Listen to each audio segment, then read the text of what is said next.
Tidak semua kesalahan yang kita buat disebabkan oleh si jahat. Tapi ada hal-hal yang kita buat yang bisa menjadi celah bagi si jahat. 5 celah yang kita harus jaga dalam hidup kita. Yang pertama, amarah yang terpendam. Kalau kita punya kemarahan, boleh nggak kita marah? Tentu boleh kita marah kalau memang ada sebabnya. Tetapi saya tidak menyimpan kemarahan dalam hati saya. Ada penyebab orang marah dan kemudian memendam kemarahan. Apa itu? Salah satunya iri hati. Iri hati merupakan akar kebencian. Kalau kita tidak ingin celah terbuka dalam hidup kita sehingga hati kita dikuasai oleh iblis, kita harus mengampuni dan belajar melepaskan. Jangan menyimpan dendam, apalagi iri hati kepada orang. Nah, kadang-kadang ketika kita marah sama orang, belum tentu orang itu yang punya masalah sama kita. Kita sendiri yang harus membereskan hati kita. Karena kita bertanggung jawab atas keputusan hati kita sendiri. Berhenti panas hati, berhenti membenci, belajar mengampuni. Hal kedua yang menjadi celah bagi iblis adalah keserakahan.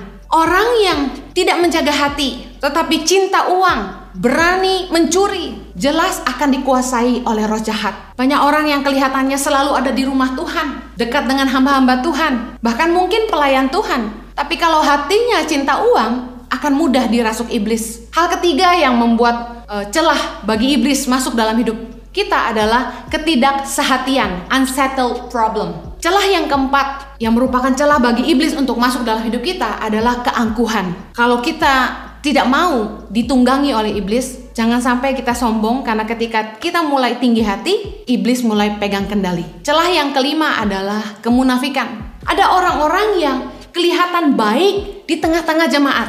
Ada orang yang kelihatan baik di gereja, rajin beribadah, menyebut dirinya pelayan Tuhan. Tapi dengan firman Tuhan berkata, kita harus memastikan bahwa kita punya nama baik juga di luar jemaat. Yang artinya gini, kita harus hidup benar di dalam dan di luar jemaat. Hidup kita tidak hanya baik di dalam, tapi kita juga harus jadi kesaksian bagi orang-orang di luar. Kegagalan banyak dari orang percaya adalah tidak mampu menghidupi apa yang mereka imani. Your acts speak louder than words. Bagaimana kita menilai apakah hidup kita munafik atau tidak? Lihat buah-buah hidup kita. Kalau kita melakukan apa yang benar, kalau buah hidup kita adalah kebenaran, berarti kita adalah orang benar. Dan sebaliknya, kalau kita hanya kelihatan benar di depan orang banyak saja, berarti masih ada kemunafikan dalam hidup kita. Karena itu yang akan menjadi jerat bagi iblis dalam hidup kita. Bagaimana supaya kita tidak buka celah kepada iblis? Jadilah penurut Allah. Submit artinya taat kepada Allah. Jadi anak-anak yang taat kepada firman-Nya. Kalau kita taat kepada firman dan tidak mengikuti godaan iblis dalam hidup kita, maka iblis akan pergi dari hidup kita. Bagaimana supaya kita menang menghadapi tipu muslihat iblis dalam hidup kita? Pastikan kita hidup di dalam kebenaran firman, takut akan Tuhan, menundukkan diri kita kepada Allah, taat akan kebenaran firman-Nya, dan jangan mengikuti bisikan iblis dalam hati kita. Jaga hati kita karena iblis bisa masuk dalam hidup kita dengan celah-celah yang terbuka. Jangan simpan kemarahan dalam hati, jangan tinggi hati, jangan serakah, jangan tidak sehati. Selesaikan masalah suami istri, dan yang terakhir, jangan munafik supaya iblis tidak menguasai hati dan pikiran kita.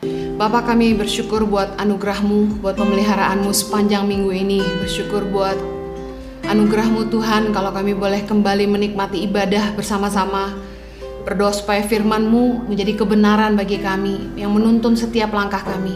Biar Roh Kudus Kau boleh memberikan roh hikmat dan wahyu dan menuntun setiap kami, supaya kami boleh memahami firman-Mu dengan bahasa yang mudah kami mengerti. Dan tolong kami supaya kami bisa menghidupinya dalam hidup kami. Di dalam nama Yesus kami berdoa. Amen.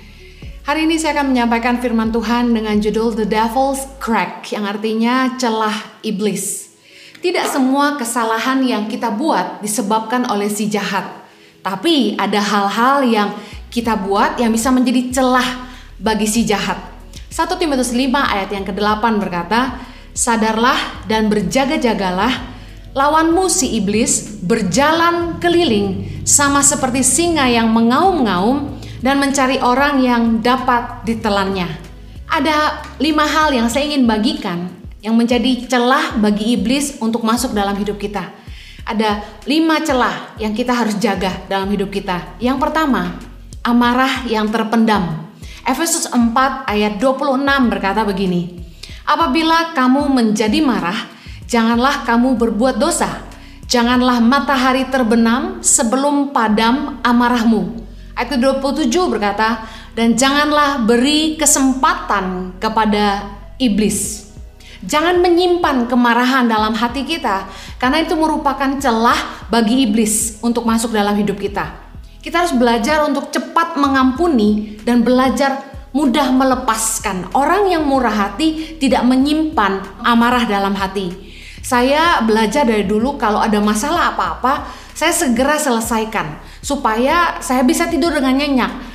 Orang beda-beda tipe. Kalau saya tidak bisa tidur bila punya masalah. Jadi saya ingat dulu waktu masih pacaran sama suami saya, ketika kami punya masalah, saya kejar dia supaya kami duduk bicara dan menyelesaikan. Karena tipe seperti suamiku itu habis marah sama saya bisa tidur nyenyak, sementara saya yang marah sama dia tidak bisa tidur. Nah, saya belajar kalau kita punya kemarahan, boleh nggak kita marah? Tentu boleh kita marah kalau memang ada sebabnya. Tetapi saya tidak menyimpan kemarahan dalam hati saya. Staf-staf saya tahu saya, ketika saya marah. Tapi setelah itu saya lupa. Baik lagi dan selesai. Semuanya seperti tidak ada apa-apa. Tapi dengar baik. Ada penyebab orang marah dan kemudian memendam kemarahan. Apa itu? Salah satunya iri hati.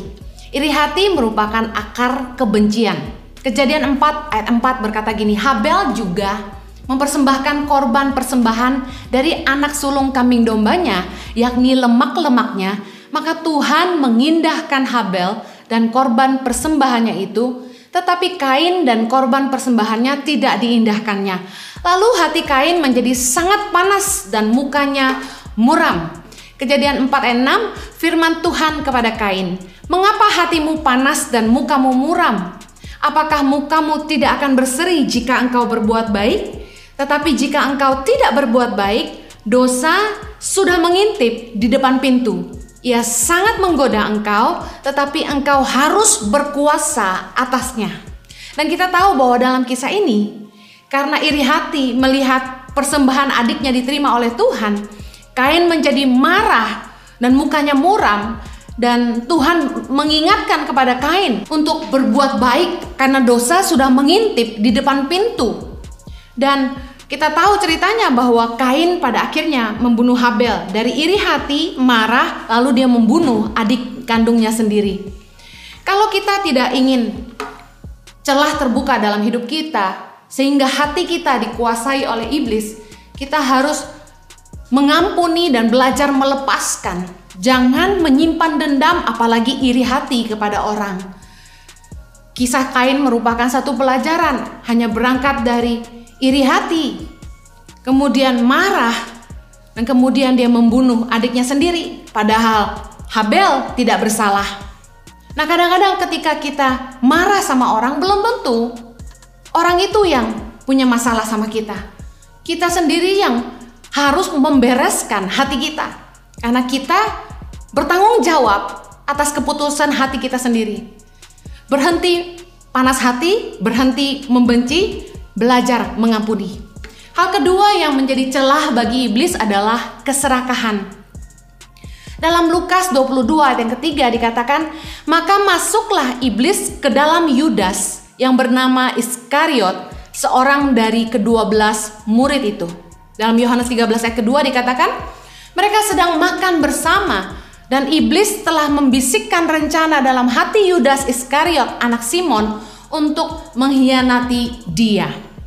Saya berpikir, Yudas makan bersama dengan Yesus dan murid-murid rasul-rasul yang lainnya. Apa yang membuat Yudas sampai bisa dirasuk iblis, padahal dia merupakan satu dari 12 rasul murid Yesus? Berarti seseorang aktif melayani, rajin pergi ke rumah ibadah, dekat dengan hamba Tuhan, atau bahkan hamba Tuhan sekalipun, tidak terlepas dari serangan roh jahat apabila dia tidak menjaga hatinya. Kenapa Yudas bisa dirasuk oleh iblis? Ternyata di dalam Yohanes 12 ayat yang keempat sampai ke-6 dijelaskan siapa Yudas sesungguhnya. Tetapi Yudas Iskariot, seorang dari murid-murid Yesus yang akan segera menyerahkan dia, berkata, Mengapa minyak narwastu ini tidak dijual 300 dinar dan uangnya diberikan kepada orang-orang miskin? Hal itu dikatakannya bukan karena ia memperhatikan nasib orang-orang miskin, melainkan karena ia adalah seorang pencuri. Ia sering mengambil uang yang disimpan dalam kas yang dipegangnya. Yudas adalah seseorang yang serakah, cinta uang. Dia berani mencuri, tidak berintegritas, mengambil yang bukan haknya. Orang yang tidak menjaga hati, tetapi cinta uang, berani mencuri, jelas akan dikuasai oleh roh jahat. Banyak orang yang kelihatannya selalu ada di rumah Tuhan, dekat dengan hamba-hamba Tuhan, bahkan mungkin pelayan Tuhan. Tapi kalau hatinya cinta uang, akan mudah dirasuk iblis. Yesus tahu bahwa salah satu dari murid-muridnya adalah iblis. Saya sempat berpikir apakah karena dirasuk iblis, Yudas menyerahkan Yesus. Tapi ternyata ada sebabnya kenapa Yudas sampai dirasuk iblis. Karena Yudas mencuri uang dari kas yang dipegangnya.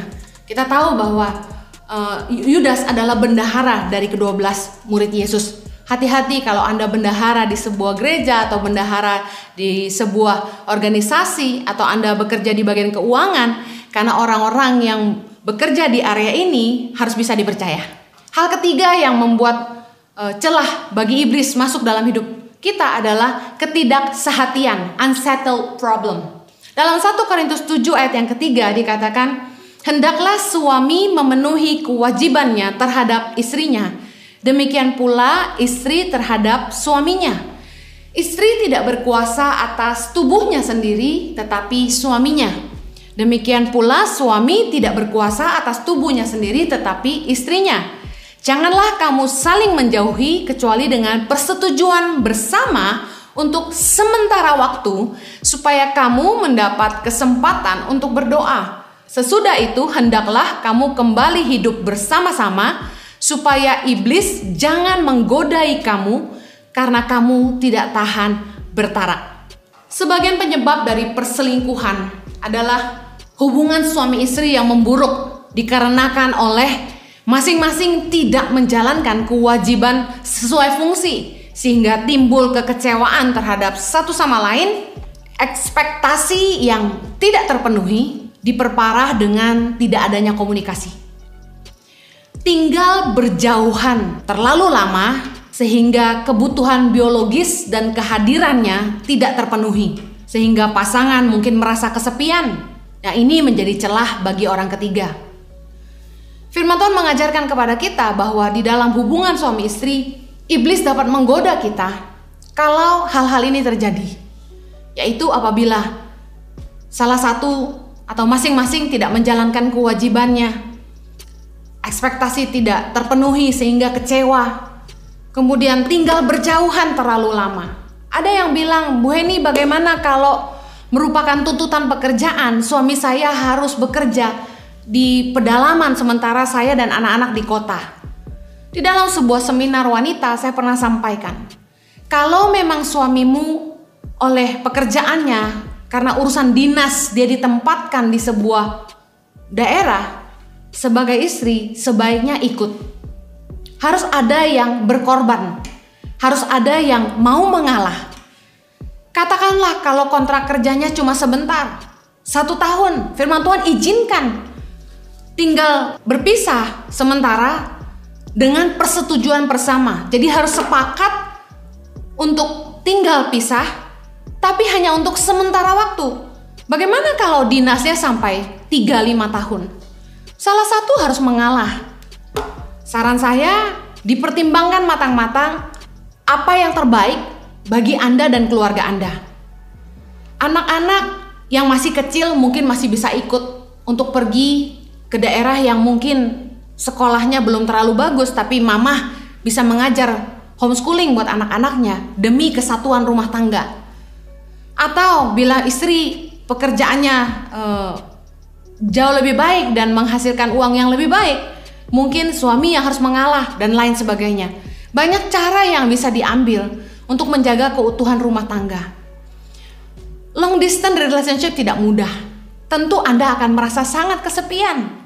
Saya dan Jojo tidak pernah tinggal berjauhan. Tapi waktu kami masing-masing sibuk melayani sehingga jarang bertemu, Sabtu Minggu tidak pernah sama-sama, terasa sekali sepinya.